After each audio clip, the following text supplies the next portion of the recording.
En la siguiente clase vamos a hablar de transposición de grandes vasos. Se define como la discordancia ventrículo-arterial, es decir, del ventrículo derecho nace la aorta y del ventrículo izquierdo nace la arteria pulmonar, es decir, están transpuestas.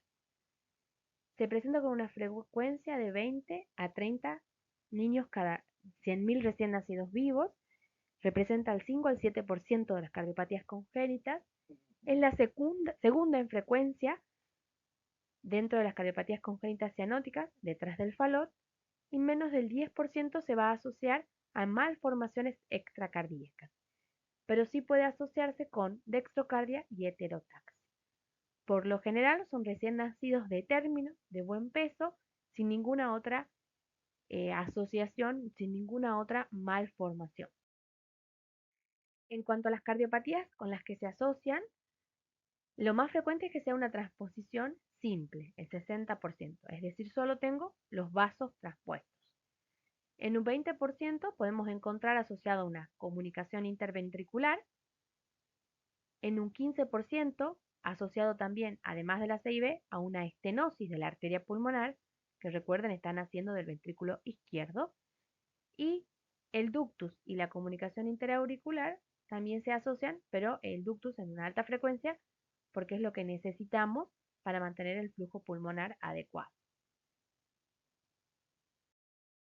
En lo referido a la anatomía de las arterias coronarias, las coronarias nacen de la aorta está en una posición traspuesta, o sea, nace del ventrículo derecho.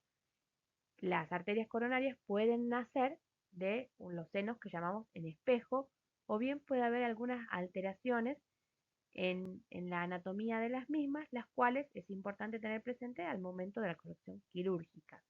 Por ejemplo, que la circunfleja, que es rama de la coronaria izquierda, nazca de la coronaria derecha, o que tengamos una coronaria única que dé lugar a la coronaria derecha, a la descendente anterior y circunfleja. Y a su vez también podemos tener no solo el nacimiento del seno que no es el correcto, sino también un recorrido intramural de las arterias coronarias. En lo referido a la fisiología, la circulación normal es la que llamamos circulación en serie. Es decir, que la sangre que viene sistémica llega a la aurícula derecha, desoxigenada, ventrículo derecho, arteria pulmonar, ingresa a los pulmones, se oxigena y pasa a la circulación sistémica, aurícula izquierda, ventrículo izquierdo, aorta, y retorna oxigenada hacia el resto del cuerpo. La circulación en paralelo es la circulación que ocurre, por un lado, la circulación sistémica y por otro lado, la circulación pulmonar, sin ningún tipo de conexión. ¿Por qué? Porque la aorta, en lugar de estar saliendo del ventrículo izquierdo, nace del ventrículo derecho. Entonces retorna la sangre de origen sistémico nuevamente a la circulación sistémica. Y la sangre oxigenada que llega a la aurícula izquierda retorna nuevamente a los pulmones a través de la arteria pulmonar. Entonces, como hablamos de una circulación en paralelo, necesitamos sitios de mezcla, es decir, para que la circulación pulmonar y sistémica se mezclen en algún momento y la sangre pueda oxigenarse y a su vez la sangre que se oxigena no siga regresando al pulmón, sino que pasa a la circulación sistémica. Entonces vamos a hablar de que necesitamos la presencia de un foramen oval permeable, una comunicación interauricular, o bien la presencia de una CIB, una comunicación interventricular, y la presencia del ductus, una comunicación entre arteria pulmonar y aorta, para que sean sitios de mezcla. En lo referido a la clínica, es un debut precoz, rápido, al cerrarse el ductus, que era nuestro único sitio de mezcla entre lo sistémico y lo pulmonar, aparece cianosis, moderada grave, es el síntoma predominante, y ello lleva a la acidosis, hipoxemia, hipoglucemia, hipocalcemia. En el examen físico, lo primero que va a llamar la atención es un test de saturometría alterado. Yo tengo una saturación preductal menor que la postductal. O sea, el paciente desatura y tengo un test de saturometría alterado. Porque yo la saturación preductal le estoy midiendo en miembros superiores eh, de una aorta que nace de un ventrículo derecho, es decir, que trae sangre desoxigenada. Y la postductal la estoy midiendo en miembros inferiores después del ductus, pero esa aorta ya se ha mezclado con sangre oxigenada de la arteria pulmonar, entonces por eso satura más.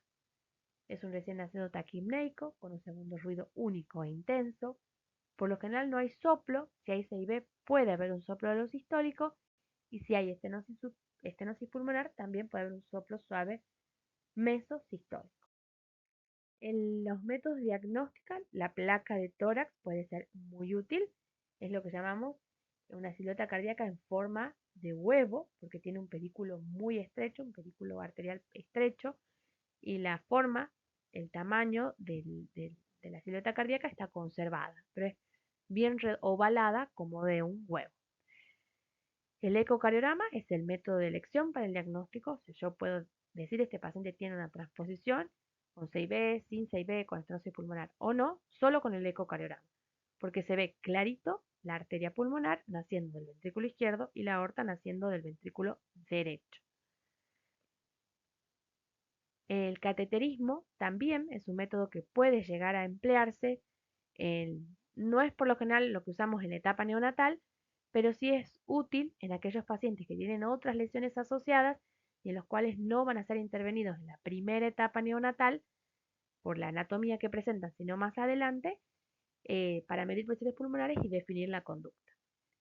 En aquellos pacientes en los que no vamos a tener el acceso a una conducta quirúrgica inmediata y urgente, podemos, o que estén con signos de claudicación, de, de bajo gasto, podemos requerir un Rashkin, es decir, abrir ese foramen oval a través de un balón por hemodinamia. En lo referido al tratamiento, el paso inicial es la colocación de prostaglandina para asegurar que el ductus quede abierto y haya una buena mezcla. La septostomía por cateterismo, como dije antes, va a ser necesaria si la cirugía va a diferirse. El tratamiento de la transposición de grandes vasos es quirúrgico. Hay varias opciones quirúrgicas, varias técnicas quirúrgicas para los pacientes con transposición septum intacto y CIB o CIB. El tratamiento es el switch arterial. En el switch arterial lo que se realiza es la sección de la arteria pulmonar y de la aorta por arriba del plano valvular y se las invierte, es decir, esta raíz aórtica se coloca, se anastomosa a la válvula pulmonar que nace del ventrículo izquierdo y esta raíz pulmonar se anastomosa a la válvula aórtica que nace del ventrículo derecho. Y posteriormente se seccionan los botones de las coronarias y se los reimplanta en esta neoaorta.